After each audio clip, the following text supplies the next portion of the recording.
Donc, si vous n'êtes pas très fort en mise en page dans InDesign, il est possible de démarrer de ce document-ci avec tous les styles de paragraphes déjà faits et de faire une mise en page. Modifier ce que vous voulez, mais donc vous ne devez pas démarrer de zéro. Si vous voulez faire un document pour vous ou pour quelqu'un, vous ne devez pas nécessairement démarrer de zéro, vous pouvez démarrer de ce document-ci et modifier éventuellement l'aspect des titres de second niveau, l'aspect du corps du texte, etc. Si vous avez compris comment fonctionne InDesign, ça marchera. Si vous avez compris comment fonctionne InDesign, vous pouvez aussi utiliser des documents templates qui existent. Ici, j'ai tapé dans Bing Adobe Stock Templates InDesign. Il s'agit donc de documents de départ pour faire vos propres mises en page. Je vous montre, vous n'êtes pas obligé d'y aller. Voilà, par exemple, ça vous montre, ça vous fournit un document InDesign qui ressemble à ça, c'est du lorem ipsum. Donc ce sont des mises en page déjà faites et vous devez remplacer le faux texte par votre vrai texte, évidemment. Voilà, il y en a plein. Certains sont payants, d'autres gratuits. Et voilà, en fonction de ce qu'on veut faire, voilà, magazine nature. Amusant. Donc là, vous vous dites, ben oui, on pourrait, au lieu de tout faire depuis le départ dans InDesign, de démarrer d'un document vide et de commencer à tout créer, ça prend du temps. On peut démarrer d'un template, un modèle, qui est même fourni par Adobe. Voilà. Il y en a plein, énormément, en fonction de ce qu'on veut faire. Alors, vous voulez un template sur quoi? Voyons un peu. Un template, vous avez une idée? Un magazine sur quoi? Sur les voitures? Ouais. Je tape, hein, je n'ai jamais testé. Voilà, on a des templates de magazines sur les voitures.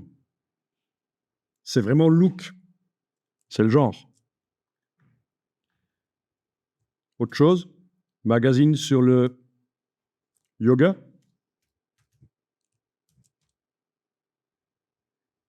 Ah ben voilà, template pour le yoga. Et le fitness. Quoi d'autre? Vous avez une idée? Enfin, vous voyez, hein.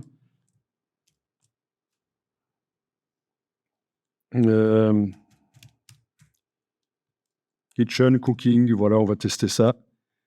Et chaque fois, c'est des couleurs différentes. Qu'est-ce qu'il me fait là? Pourquoi il veut pas? Il veut plus. Ah si, voilà. Voilà. C'est quoi ça? Cooknick. C'est n'importe quoi. Voilà, chaque fois, il y a la gamme couleur aussi.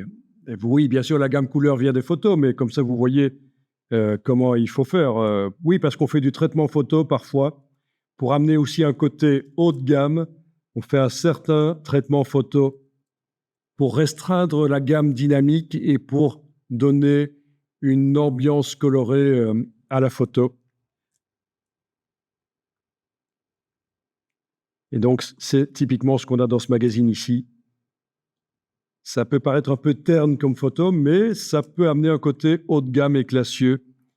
C'est intéressant. Des cookbooks, voilà, les recettes. Et donc, voilà, si vous vous lancez là-dedans sans connaître InDesign, vous n'allez rien comprendre au fonctionnement de ce magazine. Voyons un peu si j'arrive à télécharger. Ouais, il est dans la bibliothèque. Voilà. Je vais l'enregistrer. Comme ça, vous voyez à quoi ça ressemble. Alors, il est probable qu'avec votre licence, vous avez la possibilité d'avoir ce genre de... Voilà, il est là, oui. J'ouvre. C'est INDT. Ah mince, évidemment, il veut s'ouvrir dans le bêta, je vais l'empêcher de faire ça. Donc INDT, c'est un template, ça veut dire que quand j'ouvre le document, c'est pas vraiment le document qui s'ouvre, c'est une copie.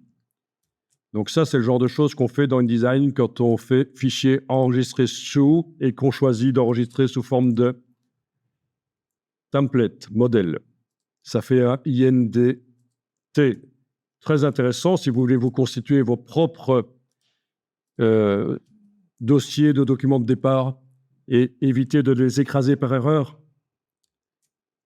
Donc, je vais le forcer à s'ouvrir dans InDesign 2024. Voilà. Et donc, voilà à quoi ça ressemble. Alors, peut-être que les polices de caractère vont être remplacées automatiquement. Il va aller les chercher peut-être sur... il est en train de bosser là, apparemment. Il va peut-être aller les chercher sur Adobe Fonts. Voilà, c'est fait. Forcément, ça vient de chez Adobe, alors c'est les Adobe Fonts, c'est les fonts Adobe qui sont utilisés. Bon, visiblement, ici, les images, on ne les voit pas, mais tout y est pour faire le magazine. On peut aller importer les images. Bon, je vais retourner un peu voir sur le... Ici. Oui, apparemment, quand on télécharge ce template, les images ne viennent pas avec. Hein. Il fait que 1,84 mégas, ça veut dire qu'il n'y a pas d'image dedans. Enfin, vous voyez le principe. Hein. Donc, il faut en tenir compte que ça existe, les templates. Et alors, il n'y a pas que Adobe qui vend des templates pour InDesign. Vous avez d'autres marques qui vont vous proposer des templates pour InDesign. Voilà, Envato, assez connu. Les meilleurs templates InDesign, téléchargement illimité. Voilà, vous avez plein de marques. FreePic, certainement aussi, vous connaissez. Des outils pour les graphistes, voilà, pour ne pas réinventer la roue, pour démarrer de choses existantes.